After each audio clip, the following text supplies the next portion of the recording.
Lord. దేవుని పరిశుద్ధ నామమునకు మహిమ కలుగునుగాక.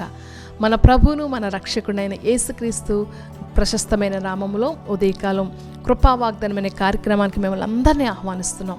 దేవుని యొక్క కృప ద్వారా ప్రతిరోజు ఈ విధంగా మిమ్మల్ని కలవడానికి, దేవుని యొక్క వాక్యం ద్వారా మనం బలపరచబడడానికి దేవుడు మాకు ఇచ్చిన చక్కటి అవకాశాన్ని బట్టి మేము ఎంతో ప్రభువును స్తుతిస్తున్నాం. అంతేకాదు ఈ కార్యక్రమాన్ని మీకు ప్రార్థనాపూర్వకంగా అందిస్తున్నాం.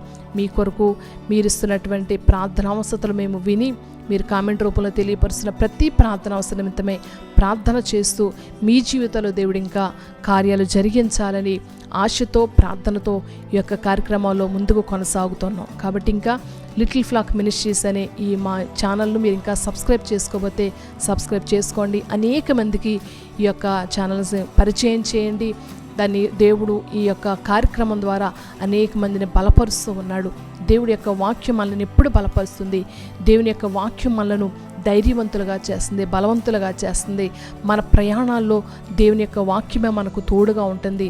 మన పాదములకు దీపముగా దేవుని యొక్క వాక్యం ఉంటుంది. కాబట్టి ఉదయకాలం దేవుడు మనతో మాట్లాడినటువంటి ఆయన మాటను, ఆయన వాగ్దానాన్ని జ్ఞాపకం చేసుకుందామా? పరిశుద్ధ గ్రంథం నుంచి మొదటి రాజుల గ్రంథం 19వ అధ్యాయము 7వ వచనం. అయితే యెహోవా దూత రెండవ మారు వచ్చి అతను ముట్టి, నీ శక్తికి మించిన ప్రయాణము నీకు సిద్ధమై ఉన్నది, నీవు లేచి భోజనము చేయమని చెప్పినప్పుడు. దేవునికి మహిమ కలుగునుగాక. దేవుడు తన దూతను తన ప్రజల యొద్దకు పంపిస్తూ ఉన్నాడు. ఇక్కడ మనం చదవబడిన భాగంలో చూస్తే దేవుని చేత ఏర్పాటు చేయబడినటువంటి ఒక అద్భుతమైన ప్రవక్త ఏలియా గారు.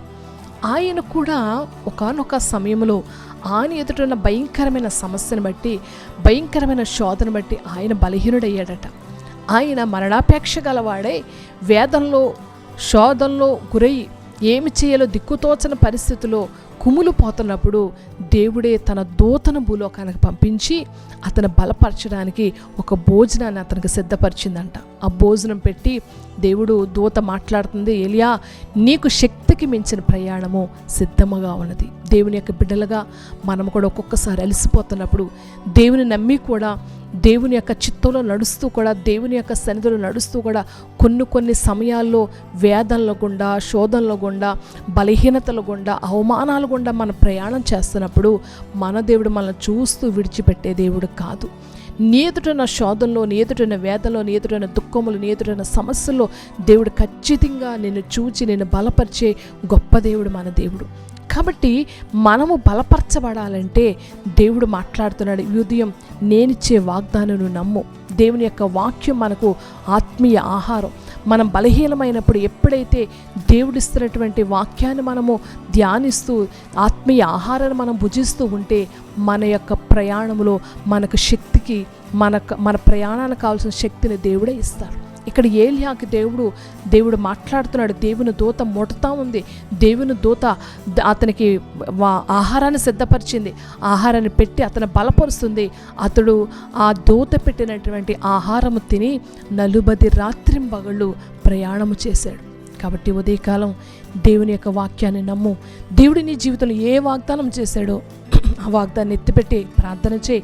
నీ ఎదుట ఉన్న ఘోరమైన సమస్య కానీ, శోధన కానీ, ఇబ్బంది కానీ, ఆర్థిక పరిస్థితులు కానీ, అవమానాలు కానీ, ఎంతటి కృంగుదల పరిస్థితులైన మరణాపాయకరమైన స్థితిలో నీ ఉన్నా దేవుని యొక్క వాగ్దానం నమ్మదగినది.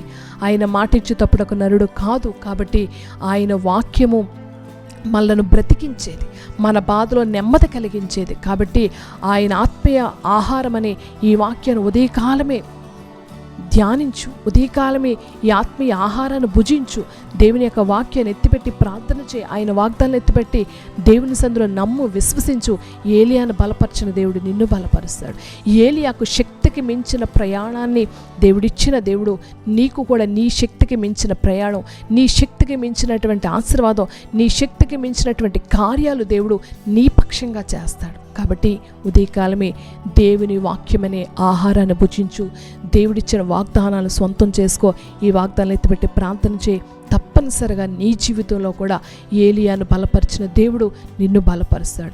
ఏలియా జీవితంలో శక్తికి మించిన ప్రయాణం ఇచ్చిన దేవుడు నీ శక్తికి మించిన కార్యాలు దేవుడు ఈ దినం నుంచి దేవుడు చెయ్యబోతూ ఉన్నాడు. కాబట్టి దేవుని యొక్క సన్నిధిలో ప్రార్థనాపూర్వకంగా మన ముందుకు వెళ్ళినప్పుడు మన పనుల్లో దేవుడి యొక్క శక్తి, దేవుని యొక్క ప్రభావము, దేవుని యొక్క కార్యము దేవుడు మన జీవితంలో చేస్తాడు. ఆ కార్యాల కొరకు కన్నీటితో మోకరించి దేవుని వైపు చేతులెత్తి ప్రార్థన చేసుకుందాం. మహిమ కలిగిన దేవా, కృప కలిగిన తండ్రి, నీ కృప, నీ ప్రేమ ఎంతో గొప్పది ప్రభా. ఇదిగో నీ ప్రజలమైన మమ్మలను నీ మాట ద్వారా బలపరుస్తున్నావు.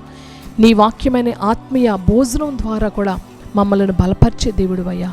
ఇదిగో ఏలియా అనే గొప్ప దైవజనుడు కృంగిపోయినప్పుడు తండ్రి అయ్యా దేవదూత ద్వారా ఆహారాన్ని పెట్టి శక్తికి మించిన ప్రయాణాన్ని అయ్యా అతని ద్వారా చేయించారు ప్రభా. ఈ ఉదయకాలం నీ వాక్యమనే వాగ్దానాన్ని మేము అయ్యా భుజిస్తూ ఉండగా మమ్మల్ని కూడా బలపరచండి. ఈ వాగ్దానం వింటున్న వారు బలహీనై ఉన్నారేమో, కృంగిపోయి ఉన్నారేమో అయ్యా ప్రభ, వేదనలో, బాధల్లో అయ్యా సమస్యలో నలిగిపోతున్నారేమో దేవా, నీ వాక్యం ద్వారా వారు బలపరచయ్యా. వారికి నీ శక్తినివ్వండి ప్రభా. వారి ప్రయాణాల్లో సఫలతనివ్వండి. వారి ఆలోచనలు సఫలపరచండి అయ్యా. వారి అవమానాలను ప్రభా, వారి నిందలను అయ్యా పూదండలుగా సంతోషంగా నువ్వు మార్చమని ప్రార్థిస్తున్నాను తండ్రి. వారి యొక్క అవసరాలన్నీ తీర్చండి. ఎవరైతే ఈ అవసరాలతో నీ సందులో ప్రాధాయపడుతున్నారో వారి అవసరాలు తీర్చండి. ఈ ఉదయ కాలం ప్రభా, ఎవరైతే వారి పుట్టుక దినాలు, వారి వివాహక దినాలు జ్ఞాపకం చేసుకుంటున్నారో వారి జీవిత దినాలు ఆశీర్వాదకరంగా, వారి జీవిత సంవత్సరాలు అయ్యా దీవెనకరంగా, మహిమకరంగా మీరు మార్చి నాయనా ప్రతి ప్రార్థనకు జవాబును మీరు అనుగ్రహించమని యేసు నామములో ప్రార్థించి